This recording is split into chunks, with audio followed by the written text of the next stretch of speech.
दोस्तों नमस्कार। मौलिक अधिकारों से संबंधित इस तीसरे वीडियो में आज हम शोषण के विरुद्ध अधिकार राइट अगेंस्ट एक्सप्लॉइटेशन के बारे में पढ़ेंगे।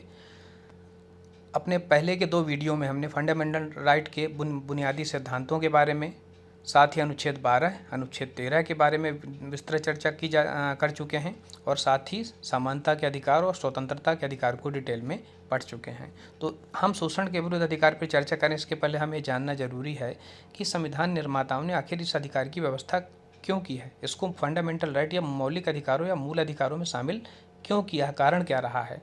तो आपको पता है कि कैबिनेट मिशन के बाद जो है संविधान सभा बनी और संविधान का निर्माण शुरू हुआ और उस समय तत्कालीन जो संविधान निर्माता थे उन्होंने अपने देश के पुराने इतिहास का अध्ययन किया साथ में, और उनको लगा कि समाज के ऐसे कौन से वर्ग हैं जिनका शोषण होता रहा है।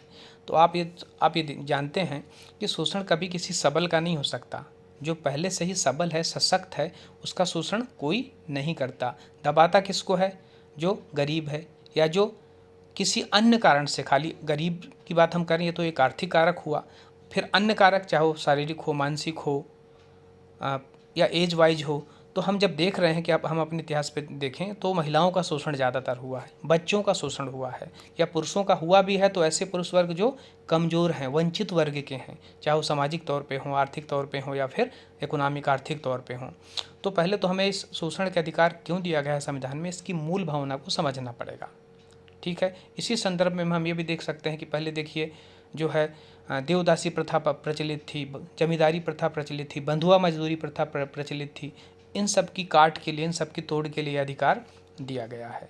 तो आइए इस पे विस्तृत चर्चा करने के पहले हम ये देखें कि ये जो शोषण के विरुद्ध अधिकार है ये यहाँ के नागरिकों को, मतलब भारतीय नागरिकों को और गैर नागरिकों को, मतलब विदेशियों को, दोनों को समान रूप से प्राप्त है। मतलब यदि कोई विदेशी नागरिक भी भारत में किसी सेवा में है और उसका भी कोई शोषण होता है तो वो भी इन अधिकारों की मांग कर सकते हैं। दूसरा, यह अधिकार राज्य के विरुद्ध, यहाँ राज्य से मतलब अनुच्छेद 12 से है, और साथ ही किसी व्यक्ति विशेष के विरुद्ध, दोनों के विरुद्ध प्राप्त होता है। मतलब यदि राज्य आपका शोषण करता है तब भी आप न्यायालय में जा सकते हैं, या कोई व्यक्ति विशेष किसी दूसरे व्यक्ति का शोषण करता है तब जो शोषित व्यक्ति है वो भी शोषण करने वाले व्यक्ति के विरुद्ध जा सकता है। इसमें अनुच्छेद जो हैं शोषण के विरुद्ध अधिकार में सिर्फ दो हैं, अनुच्छेद 23 और अनुच्छेद 24। और जो अनुच्छेद 23 है उसके दो पार्ट हैं, 23(1) और 23(2), और अनुच्छेद जो 24 है उसका सिर्फ एक पार्ट है। तो हम देखें, सबसे पहले 23 पे चर्चा करें कि अनुच्छेद 23(1) क्या कहता है।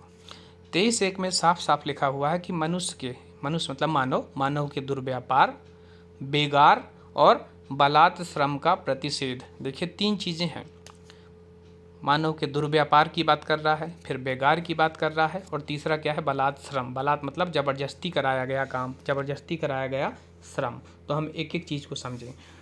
मानव के दुर्व्यापार पर चर्चा करें तो मानव का मतलब समझ गए आप, मनुष्य है। इसके अंतर्गत क्या है? मेल आ जाएंगे, फीमेल आ जाएंगे, बच्चे आ जाएंगे, सभी शामिल हैं। तो पहले क्या होता था? मनुष्यों की खरीद बिक्री होती थी, अभी भी हो रही है चोरी छिपे। जो हालांकि जो चीज़ें हम चर्चा कर रहे हैं पहले बहुत ज़्यादा होती थी, अब आजकल क्या हो गई है? काफ़ी कम हो गई है। कम क्यों हुई है? क्योंकि कॉन्स्टिट्यूशन में इसका प्रोविज़न किया गया, इसके आधार पर संसद ने समय समय पर कई एक्ट बनाए, इसलिए इनमें कमी आती गई। लेकिन पूर्णतः समाप्त हो गई है ऐसा कहना संभव नहीं है, अभी भी कहीं ना कहीं कभी कभी खबरें सुनने में मिलती रहती हैं। तो मनुष्यों की खरीद बिक्री, दुर्व्यापार, ये नहीं किया जाएगा। दूसरा, वेश्यावृत्ति जो है वो भी दुर्व्यापार के अंतर्गत ही शामिल है। तीसरा, देवदासी प्रथा। आप दक्षिण भारत के मंदिरों में आप देखें कई जो है पालक जो है अपनी बालिकाओं को मंदिर को समर्पित कर देते थे, मंदिर की सेवा के लिए समर्पित, वो मंदिर की सेवा के लिए की जाती थी। बट जो पुजारी हैं, अरण्य वर्ग जो है उसका शोषण करता था, तो इसे भी बंद कर दिया गया है, गैर कानूनी घोषित कर दिया गया है। दास प्रथा की बात करें तो पहले तो बहुत ज़्यादा फेमस है। आप पुराने इतिहास में देखें, आप मुग़ल काल की बात करें, सल्तनत काल, विशेष रूप से सल्तनत काल में तो आपने देखा होगा फिरोज शाह तुगलक, जो तुगलक वंशी था, उसके समय में दासों की संख्या लाखों में, 6 लाख 7 लाख थी। उसने दासों के लिए एक अलग ही विभाग बना दिया था, दासों की देख रेख के लिए, मैनेज करने के लिए, दीवाने बंदगान। तो ये दास प्रथा भी बंद कर दी गई है। तो इस शोषण के विरुद्ध अधिकार क्या के तहत क्या है? खरीद बिक्री मनुष्यों की, सभी शामिल हैं उसमें, मेल फीमेल बच्चे। तो खरीद बिक्री, वेश्यावृत्ति, देवदासी प्रथा और दास प्रथा सबको दंडनीय अपराध घोषित कर दिया गया है। अब बात हम करें बेगार की, तो बेगार का मतलब होता है बिना मेहनताना के या बिना पैसे दिए या बिना पारिश्रमिक के काम कराया जाना, है ना। इसको बेगारी बोलते हैं। लोग बोलते हैं ना कि यार पैसा तो देता नहीं, बस बेगारी कराना चाहते हैं। तो पहले क्या होता था, जमींदारी प्रथा बहुत ज़्यादा प्रचलित थी और उसमें लोग क्या है अपने जमींदार घरेलू नौकर रख लेते थे। और यदि उनके पिताजी ने पता चला 10,000 भी उधार लिया है तो वो बोलते थे ठीक है आप काम करते रहो हमारे यहाँ उस उधार को चुकाने के बदले। और पता चला उस उधार और ब्याज के चक्कर में वो सालों साल काम कर रहा है, उसको अन्य कोई पैसे नहीं दिए जाते थे, खाली 2 वक्त का खाना भर दिया जाता था। तो पता चला वो नहीं चुका पाए लोन, तो उसके बच्चे भी फिर उसी तरीके से उनके यहाँ मजदूरी करने लगे। तो ये बंधुआ मजदूर कहलाते थे, जिनको सिर्फ 2 वक्त का रोटी मिलती थी, अन्य कोई पारिश्रमिक या पैसा नहीं दिया जाता था। तो ये क्या कहलाता है, जो है बेगारी कहलाता है। एक चीज़ और कि यदि आप थोड़ा बहुत पैसे पता चला दे भी रहे हैं काम के बदले, लेकिन पता चला पूरे नहीं दे रहे हैं, है ना, 200 रुपये मजदूरी बन रही है, आपने 50 रुपये मात्र दिया, तब ये भी बेगारी कहलाएगी। उसके लिए क्या होना चाहिए, जो न्यूनतम मजदूरी निर्धारित है उतनी मिलनी चाहिए कम से कम। यदि उससे कम मिलती है या नहीं मिलती तब यह बेगारी की स्थिति कहलाएगी। तीसरा है बलात्श्रम, मतलब ज़बरदस्ती कोई काम कराया जाना। पता चला किसी को किसी कार्य करने की इच्छा नहीं है लेकिन उसको ज़बरदस्ती यदि कोई काम करा रहे हैं तो ये बलात्श्रम कहलाएगा। तो अनुच्छेद 23 के तहत जो हमें राइट मिला हुआ है, दुर्व्यापार नहीं किया जाएगा, बेगारी नहीं कराई जाएगी और बलात्श्रम नहीं कराया जाएगा, इसका प्रतिषेध है। इससे जो भी फंडामेंटल राइट है कॉन्स्टिट्यूशन में प्रोविजन है जिनका, उसके तहत फिर संसद उनको फॉलो कराने के लिए कानून बनाती है, एक्ट बनाती है। तो इसको फॉलो कराने के लिए संसद ने 1956 में क्या एक्ट बनाया, अनैतिक दुर्व्यापार निवारण अधिनियम 1956, जिसमें यदि ऐसा कोई करता है तो उससे संबंधित दंड का प्रावधान है। फिर आता है अनुच्छेद 23 का ही दूसरा पार्ट एक्चुअल में हम चर्चा करें इसके पहले मैं बता दूं कि हमने पहले भी चर्चा किया है कि कोई भी फंडामेंटल राइट है वो असीमित नहीं है कि उसकी कोई सीमा नहीं, हर एक पे सीमा लिमिटेशन है, हर एक पे रिस्ट्रिक्शंस है, ठीक है। तो ये जो 23(2) है वो रिस्ट्रिक्शंस बताता है कि इसके अपवाद क्या है, जिसको हम अपवाद भी कह सकते हैं, कि इसमें जो राज्य है, राज्य वही अनुच्छेद जिसका 12 में उल्लेख है कि राज्य किसी सार्वजनिक उद्देश्यों के लिए किसी सेवा को अनिवार्य घोषित कर सकता है। ये सैन्य सेवा हो सकती है या सार्वजनिक कोई भी सेवा हो सकती है, और इसके लिए राज्य इन सेवाओं के बदले धन देने के लिए बाध्य नहीं है। तो ये जो है ऐसी जो भी सेवा राज्य कभी करवाएगा, यदि वो धन नहीं देता इनके लिए तो ये शोषण के विरुद्ध अधिकार का उल्लंघन नहीं माना जाएगा। लेकिन एक चीज़ जरूर रहेगी कि यदि राज्य ऐसी कोई सेवा आरोपित करता है तो वह किसी जाति, धर्म, वर्ग के साथ कोई भेदभाव नहीं करेगा। ये हुआ शोषण के विरुद्ध अधिकार में आर्टिकल 23। इसमें सिर्फ आपको याद रखना, मानव के दुर्व्यापार, बेगार और बलात्श्रम पे प्रोहिबिशन लगाया गया का प्रतिषेध किया गया है। अगला आर्टिकल हम देखें, आर्टिकल 24 अनुच्छेद 24। इसमें है कारखानों में बालकों के नियोजन पर प्रतिषेध। मतलब सबसे पहले हम देखें बालक कौन है, तो बालक 14 वर्ष से कम उम्र के जो हैं उन्हें हम बालक कहते हैं। अब इसमें लिखा हुआ है कि जो उद्योग हैं, इंडस्ट्रीज़ हैं, फैक्ट्रियां हैं, खान है, खान मतलब खनन, माइनिंग, रेल है, या ऐसे संकटमय उद्योग जिनमें खराब परिस्थितियों में काम करना पड़ता है, जिनमें जीवन का संकट हो, उनमें 14 वर्ष से कम उम्र के बच्चों को नौकरी पे नहीं रखा जाएगा, मतलब उनको नियोजित नहीं किया जाएगा। ये कॉन्स्टिट्यूशन में प्रोविज़न है। बाद में इसमें एक एक्सटेंशन होता गया, फिर बाद में जब संसद ने इस पर कानून बनाया, जैसे बाल श्रम निषेध और विनिमय एक्ट बनाया 1986 में।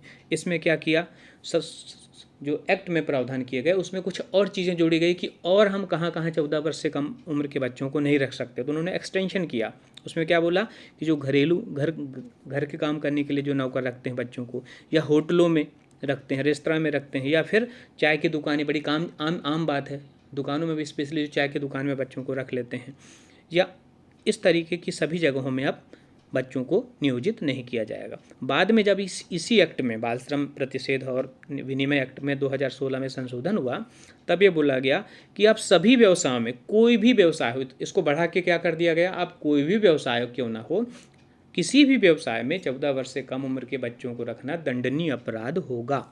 तो इसकी सीमा बढ़ के आज की डेट पे क्या हो गई है कि अब आप बालकों को, मतलब 14 वर्ष से कम के बच्चों को कहीं भी किसी भी व्यवसाय में नहीं रख सकते। हाँ, इसी एक्ट में एक चीज़ और की गई कि जो 14 से 18 मतलब 18 के बाद तो बालिग हो गया, अब जो 14 से 18 की एज है जिसको हम किशोर बोलते हैं, किशोरों के लिए इस एक्ट में एक विशेष प्रोविज़न किया गया था 2016 वाले में कि उनको हम खतरनाक उद्योगों में नियोजित नहीं करेंगे। खतरनाक उद्योग कहाँ होंगे? जहाँ संकटमय परिस्थितियाँ हैं, जैसे आप फिरोजाबाद का कांच उद्योग की बात कर लें, जहाँ फटाका उद्योग उत्तरकाशी की बात कर लें, जहाँ जो खतरनाक उद्योग हैं ऐसे उसमें किशोरों को भी नियोजित नहीं किया जाएगा। इसी तारतम्य में संसद ने फिर बाल अधिकार संरक्षण एक्ट 2005 पारित किया ताकि बच्चों के अधिकारों के प्रति जो है जागरूकता बनी रहे और बच्चों के अधिकारों का हनन न हो पाए। और इसमें कड़े प्रावधान भी किए, जैसे यदि कोई इस संबंध में उसका उल्लंघन करता है बाल नियोजन के संबंध में, तब क्या होगा? उसको 6 महीने से लेकर 2 साल की सज़ा दी जाएगी और 20,000 से लेकर 50,000 तक का जुर्माना लगाया जाएगा। और यदि ये पहली बार के लिए, यदि दोबारा एक बार करने के बाद वो दोबारा फिर से यही चीज़ करता है, तब उसको बढ़ा हुआ दंड दिया जाएगा। अब दंड जो है, जो कारावास की अवधि है, वो 1 से 3 वर्ष की हो जाएगी यदि दोबारा करता है। और इसी बाल अधिकार संरक्षण एक्ट 2005 के तहत बाल अधिकारों के उल्लंघन से संबंधित मामलों की त्वरित सुनवाई के लिए राष्ट्रीय बाल अधिकार आयोग बना और राज्यों में भी राज्य बाल अधिकार आयोग बनाए गए। अभी हम यदि और मध्य प्रदेश की बात करें तो ये 2007 में बना और राष्ट्रीय जो बाल अधिकार संरक्षण आयोग है ये भी 2007 में बना। इसके जो प्रमुख हैं इस समय राष्ट्रीय बाल संरक्षण आयोग के, वो प्रियंक कानूनगो हैं। ये यहीं मध्य प्रदेश के विदिशा जिले के रहने वाले हैं और 2018 अक्टूबर 2018 से इनका कार्यकाल शुरू हुआ। 3 वर्ष होता है कार्यकाल, आपको पता होगा, 3 वर्ष या 65 वर्ष जो पहले हो, तो अक्टूबर 2021 तक ये इनका कार्यकाल चलेगा। PSC मुख्य परीक्षा में आपको पता है कि विभिन्न आयोगों पे भी प्रश्न आने हैं, इसलिए मैंने इस संबंध में थोड़ा चर्चा कर लिया। अगले जो है वीडियो में हम अगले फंडामेंटल राइट, अगले मौलिक अधिकार, धार्मिक स्वतंत्रता से संबंधित अधिकारों पर अध्ययन करेंगे।